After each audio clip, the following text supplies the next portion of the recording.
Bonjour à toutes et bonjour à tous, nous sommes ravis de vous accueillir pour ce nouveau numéro de Cast Campus, le podcast qui va à la rencontre des acteurs de nos campus. Pour ne manquer aucune information, pensez à vous abonner à nos réseaux sociaux. Aujourd'hui, nous allons parler du département des activités physiques et sportives, le DAPS. Et pour cela, j'ai le plaisir de recevoir Laurine Magdelaine, qui est référente au département sportif, et Élise Petit, qui est une étudiante en psychologie en 3e année de licence. Laurine, bonjour. Bonjour Guillaume. Est-ce que vous pouvez nous présenter succinctement le département des activités physiques et sportives ? Oui, alors le département développe et encadre les activités physiques, sportives et artistiques de manière libre et encadrée pour l'ensemble de la communauté universitaire. Il faut savoir que quand on parle de la communauté, on s'adresse aux étudiants, aux enseignants et au personnel. Alors où peut-on trouver ce département des activités physiques et sportives ? Nous nous trouvons sur les 3 campus, Bobigny, Saint-Denis et Villetaneuse. Il faut savoir que nous avons diverses et variées installations sportives, telles que des gymnases type C, un mur d'escalade, des salles de danse, des salles de musculation, un dojo, tout pour accompagner les étudiants ainsi que le personnel dans leurs pratiques sportives tout au long de l'année. Alors pour assurer le sport à l'université, on a une équipe de choc. Laurine, est-ce que vous pouvez nous dire combien de personnes sont dédiées à l'enseignement du sport sur notre université ? Alors sur l'ensemble de l'université, nous pouvons trouver 9 enseignants, répartis à la fois sur Bobigny, Saint-Denis et Villetaneuse, ainsi qu'une équipe de 6 administratifs. Et alors, quelles sont les missions du département des activités physiques et sportives ? Alors, le DAP s'inscrit dans plusieurs missions. Il est également dans les cursus de formation comme cours intégrés au niveau des différentes UFR. Et, les étudiants ont également la possibilité de pratiquer en sport libre ainsi qu'en UE optionnel. Concernant les autres missions, les étudiants peuvent intégrer la FFSU, la Fédération Française Sportive Universitaire. C'est une association sportive de l'Université Sorbonne Paris-Nord qui permet aux étudiants de défendre les couleurs de l'université en compétition. Les étudiants peuvent partir en compétition tous les jeudis après-midi, tout au long de l'année, en championnat de France ou même d'Europe en fonction des années et de leurs performances. L'association sportive est encadrée et administrée conjointement par les enseignants du DAPS et du STAPS. Le DAPS propose plus de 38 activités différentes afin de pouvoir s'adapter aux demandes et aux besoins de chaque étudiant. Il faut savoir que depuis récemment, un dispositif existe pour les étudiants nommé très bon niveau ou bon niveau, équivalent au niveau national ou régional en club. Ils ont la possibilité de candidater au titre de pôliste, c'est-à-dire intégrer le pôle sportif. Ces étudiants au pôle sportif, en accord bien sûr avec leur formation, ont la possibilité de pouvoir avoir un emploi du temps aménagé afin de pouvoir permettre de suivre leurs cours ainsi que pouvoir pratiquer leur activité dans la vie de tous les jours. Le pôle sportif est ouvert à toutes les formations. Merci Laurine. Alors, est-ce que vous pouvez nous parler maintenant des nombreux projets qu'il y a au DAPS et puis de votre étroite collaboration, j'imagine, avec d'autres services de médecine préventive, par exemple ? Exactement. Avec le médecine préventive, nous avons comme projet le sport santé qui se développe sur 2 aspects. En premier lieu, nous avons un accompagnement médico-sportif individuel et personnalisé. Et ensuite, nous avons une lieu d'enseignement sport-santé, libre ou en option. Il s'agit d'offrir aux étudiants volontaires la possibilité d'accroître leurs connaissances en santé par la formation et d'appliquer ces connaissances par la pratique sportive à l'aide d'une pédagogie appropriée. Et quelles sont les autres actions que vous avez pu mener pour favoriser la pratique sportive des étudiants ?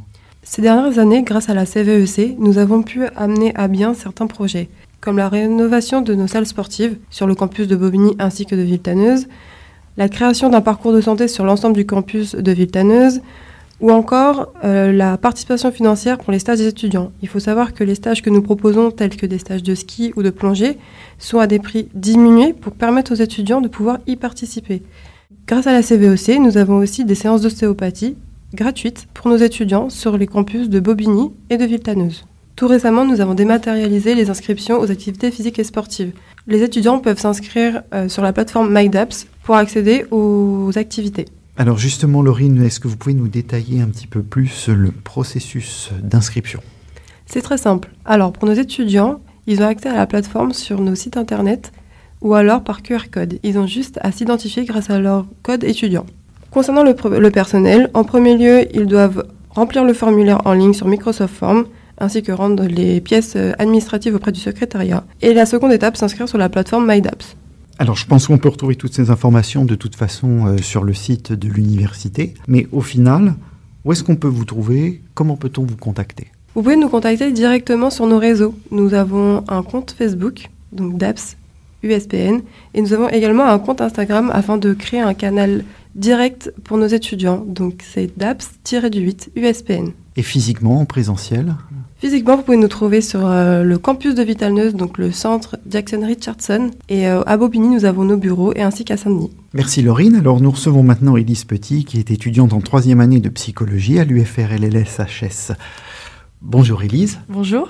Alors, il semblerait que vous soyez une sportive accomplie, que vous avez bénéficié de nombreux services du DAPS et que vous avez eu de nombreuses expériences sportives. Est-ce que vous pouvez nous expliquer, nous raconter un petit peu tout ça ? Alors, par rapport au DAPS, déjà, donc par rapport au sport, là, j'enchaîne sur ma 3e année de volleyball.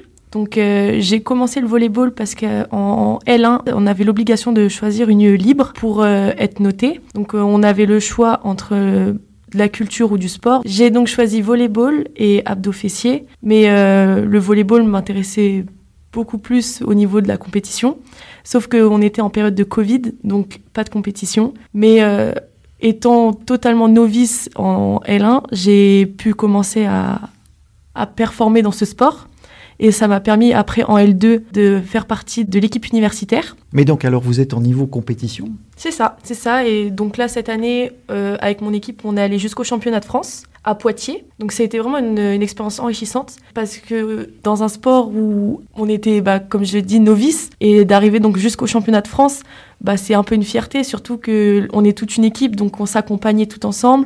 Et en soi, c'était pas qu'une compétition, parce que on avait un petit moment soirée, entre guillemets, où on s'est tous retrouvés avec toutes les équipes universitaires le soir. Et le lendemain, on repartait sur des matchs. Donc, il y a ce côté un peu compétitif, mais aussi, je pourrais dire, familial, parce qu'on a tous la même passion. Et je crois même que par ailleurs, vous êtes parti pour quelques stages avec le département des activités physiques et sportives.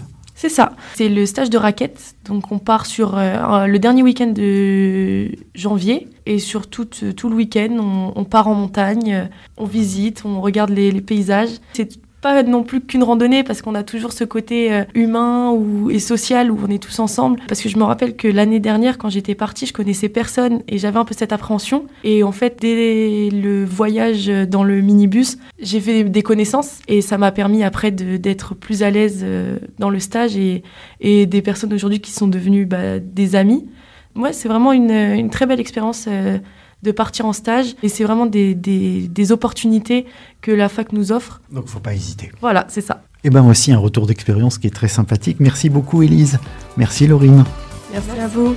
Merci d'avoir écouté cet épisode. Nous nous retrouvons bientôt pour un prochain podcast sur le thème de la bibliothèque universitaire. Vous pouvez retrouver en commentaire tous les liens que nous avons cités dans cet épisode. Si le podcast vous plaît, n'hésitez pas à nous laisser une bonne note sur la plateforme sur laquelle vous nous écoutez et à nous partager en story sur vos réseaux sociaux. Vous pouvez également nous laisser des commentaires, poser des questions, partager vos expériences et nous suggérer des sujets qui vous concernent. Merci, à bientôt.